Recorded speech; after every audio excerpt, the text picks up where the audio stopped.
What's up, everyone? My name is Marie. Welcome to my channel, and welcome to another speed build. So for today's build, for today's video, I'm building a tiny home, another tiny home, but this is a tier 3 small home. So it's a 100 tile home, and I built this for 8 Sims in total. So, well, I do not consider this a tiny home because it is pretty spacious. As you can see, to me, it just looks like a normal sized house. But so that's why I decided to build it for 8 Sims. So that's what makes it tiny, in my opinion, is that I have to fit in 8 Sims in this small house. And that was quite the challenge. It doesn't look like a tiny home to me. I think a 100 tile small house is not a tiny home, but, well, if you have the tiny living pack, it is considered a form of tiny home. It's a small home, so you do get the benefits, you do get some perks. I don't know which ones are the perks you're getting from the top of my head, but I do know that it does come with a few benefits. So that is always nice, and yeah, so like I said, I furnished this for 8 Sims, and that was quite the challenge, which is why I started immediately to figure out the floor plan. Usually what I do is I build the house, I build the shell, and then I move on to the landscaping and figuring out the wallpaper of the house and the color scheme that I want to go for on the outside. But for this one, I thought I might as well just move on to the inside because I have to fit in 8 Sims in here. So yeah, maybe the shape of the house won't work out or something. And that would mean that I have to change a couple things around.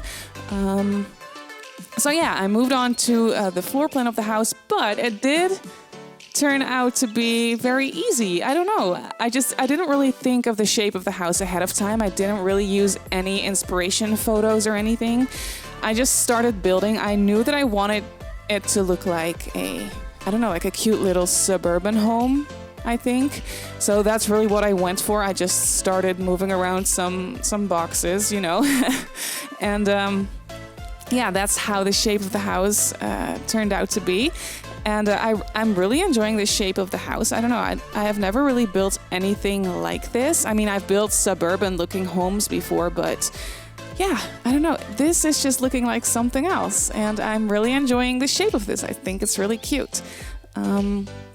So as I was saying, the floor plan, which is something I'm usually not very good at doing, is floor plans. I think it's very difficult because I tend to focus more on the exterior of the house. So I fiddle around with the shape of the house and what shape I want it to be. And then I move on to the inside. So that usually means that the floor plan is going to be a little bit weird and awkward. But yeah, that's fine by me as long as the outside, as the exterior of the house is looking nice. That's all I really care about. And of course the inside, the furnishing as well. But the actual floor plan, I don't know. It's just not something I'm very great at. But that's okay. I mean, it always turns out all right, I think. And yeah, for this one, it actually turned out to be quite easy. I did decide that I wanted to have 3 bedrooms in here. So the parents don't actually have a bedroom of their own, but I mean, that's fine. They're living in a tiny house, and yeah, living in a tiny house does come with some sacrifices, I think. It would be too easy if it wouldn't even have to, if you wouldn't even have to make any sacrifices. That would just be too easy. So I decided that the parents do not get their own bedroom. They had to give that up for the sake of the children. So all the kids share a bedroom. And I made 3 bedrooms, one for 2 toddlers, one for 2 kids, and one for 2 teens. So for the toddlers' bedroom, I did want to make sure that once they grow up, you can fit 2 regular-sized single beds in there. So that's what I ended up doing while figuring out the floor plan. So I I just wanted to make sure that once the toddlers grow up, you're not going to be having any problems giving them a place to sleep. But yeah, the parents, as I said, do not have their own bedroom. They are going to have to share the Murphy bed that is in the living room. But you'll see that once we move on to the interior of the house. So you can see me fiddling around with with the backyard and the fencing and everything, which was actually quite difficult.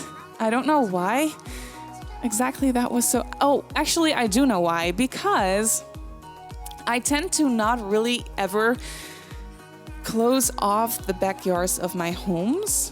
For some odd reason, I usually just leave it pretty open.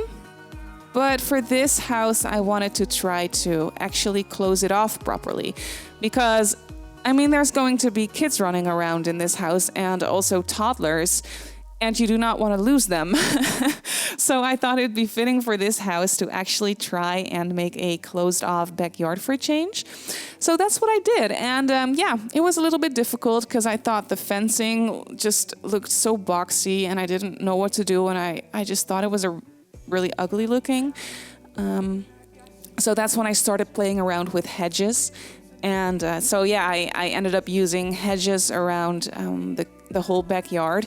Now there is some space left on this lot because I built it on, I think this is a 30 by 20, if I'm not mistaken. I originally wanted to build it on a 20 by 15, but I couldn't really find any 20 by 15 lots that I thought were right for this build that I wanted to do and the vibe that I wanted to go for. So eventually I just decided to sit down and build on this 20 by 30. I think it's a 20 by 30 if I'm not mistaken. I think so. It's bigger than a 20 by 15 at least. That's all I know. So there is quite some space left on the lot. But yeah, I didn't really want to create this giant garden or backyard because for some reason in my head that just wouldn't make any sense to have like this small home. And then obviously when you're living in a tiny home, you're going to be the type of person that likes to be outside and everything. But for this particular house, it doesn't really look like a tiny home. It just looks like a pretty small, normal house, if that makes any sense. So it wouldn't, to me, in my head, I don't know how to explain it, but it just wouldn't make any sense to have this huge, humongous backyard that would give it a little bit more of like farmhouse vibes, and that was not what I was going for. I really wanted to go for like the suburban kind of look and feel. So yeah, I gave them it is a spacious backyard. There is plenty of room for everyone to just run around and play around. But yeah, it's not too large.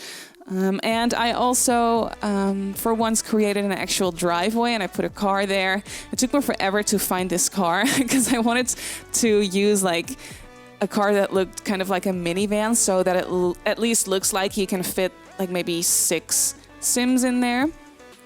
One of those like minivans, a family car. So I was scrolling through the debug catalog and I just couldn't find it. And it turned out to be from the Get Together debug objects. I didn't know. So for some reason, I just kept scrolling past it. But it's fine. In the end, I found it.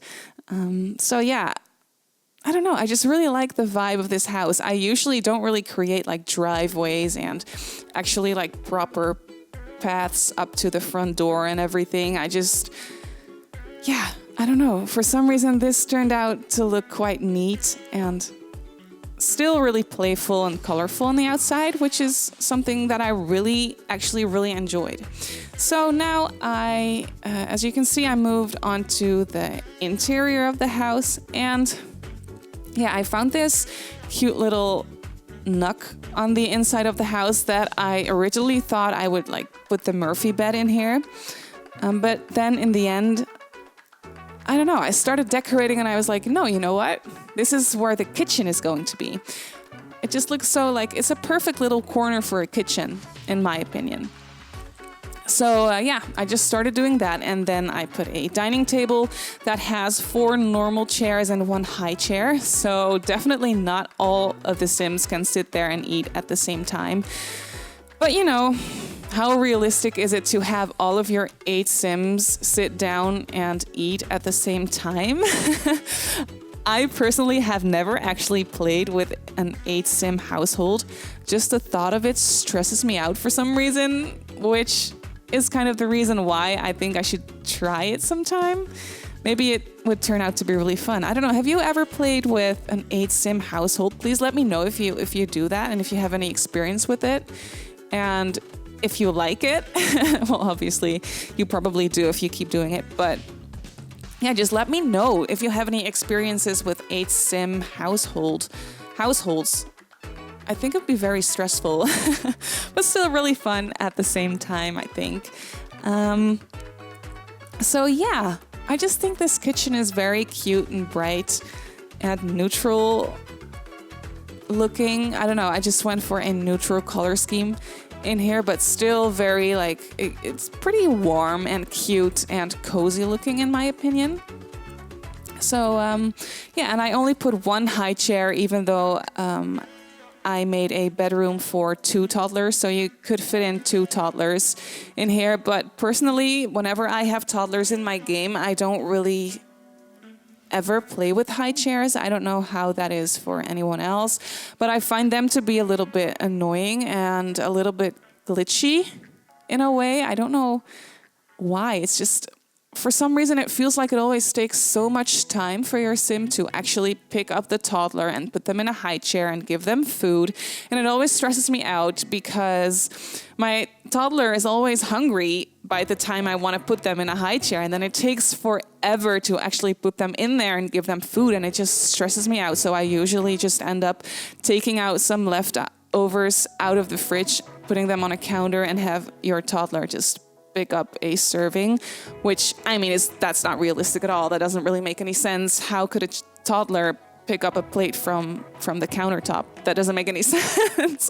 But it's fine, in my opinion. It's okay. I just don't want my toddler to get hungry and die or something. That would be so sad.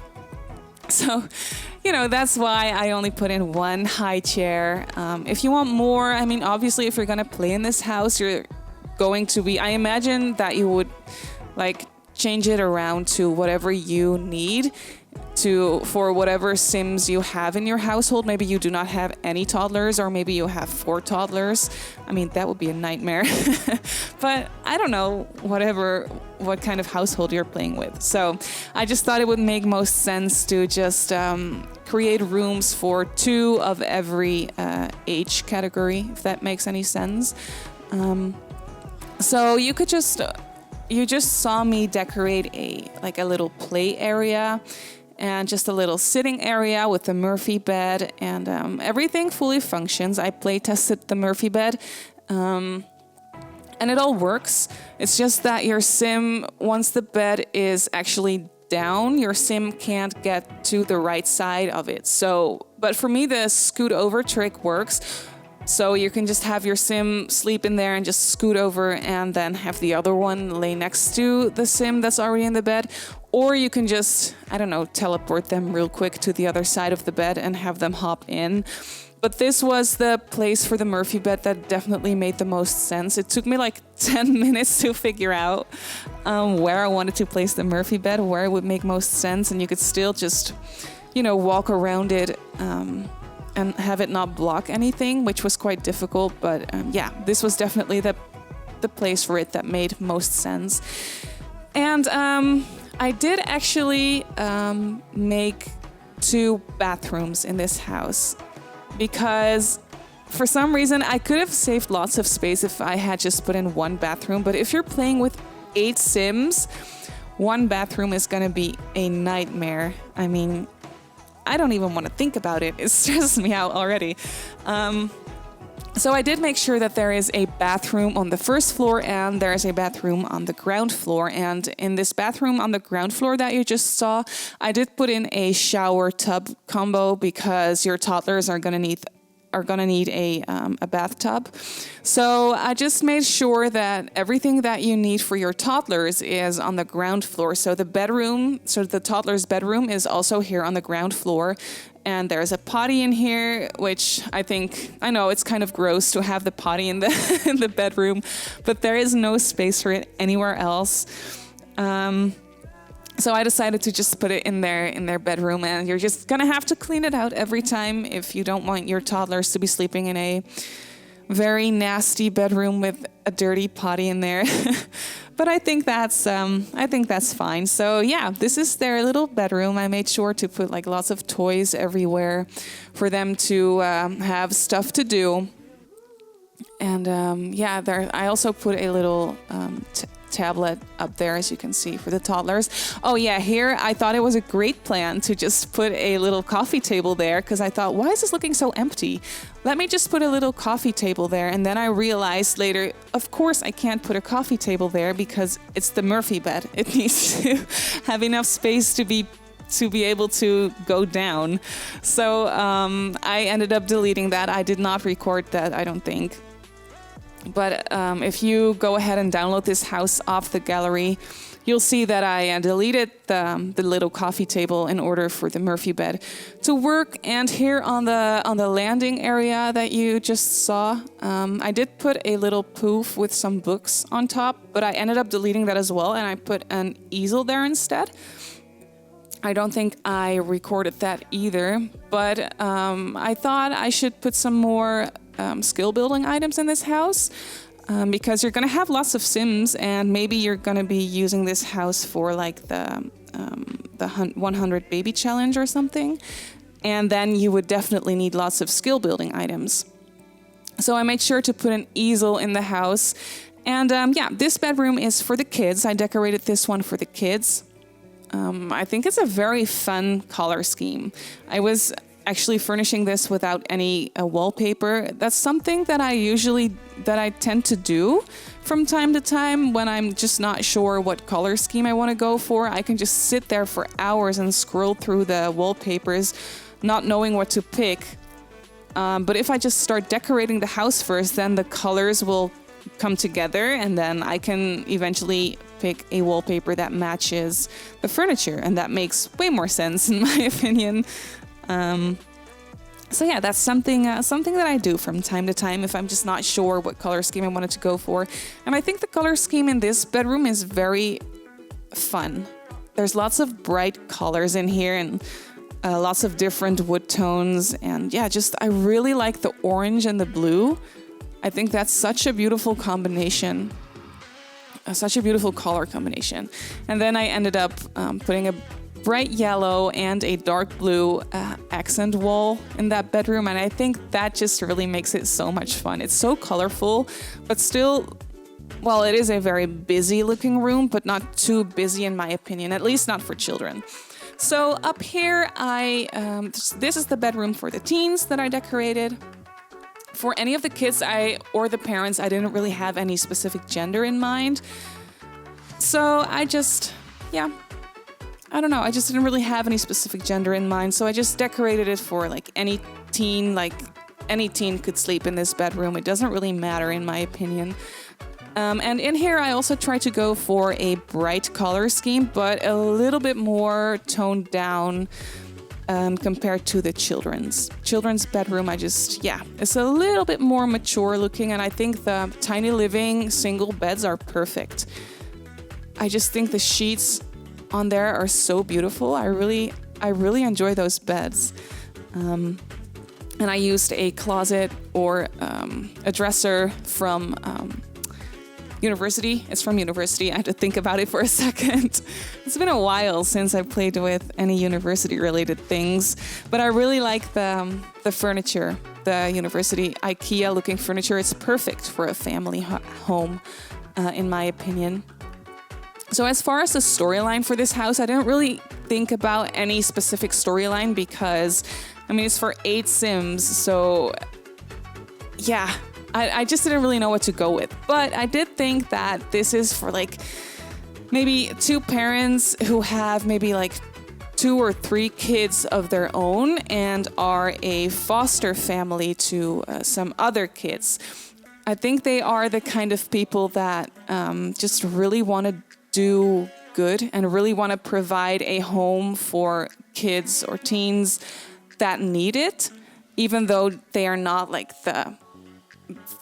the wealthiest of people and they do not have the biggest home. They still want to just, provide a home for the kids that need one, which is why they have lots of children and which is why they are more than willing to give up their own bedroom and give it to a couple of kids that really need a home. I think they're just a very warm and welcoming family. Oh yeah, here in the backyard, you could see me try to actually fit in maybe a table so that they would at least have one table to sit with all 8 of them at the same time, but that didn't really work out. That didn't fit there. So there is a dining table outside for 6 Sims to just sit at and eat at, and a little barbecue. And here in the backyard, I just put some activities for the kids, like the monkey bars and some gardening items and a little kiddie pool. And yeah, I think we're going to be heading on into screenshots after this. So you can download this house off my gallery. My EA username is Simmarysims. You can also find it under the hashtag Simmarysims or the hashtag Simmary. And you can also follow me on Instagram if you'd like. My username on Instagram is @Simmarysims as well. So thank you so much for watching. Let me know what you think, and I'll see you all in my next video. Bye!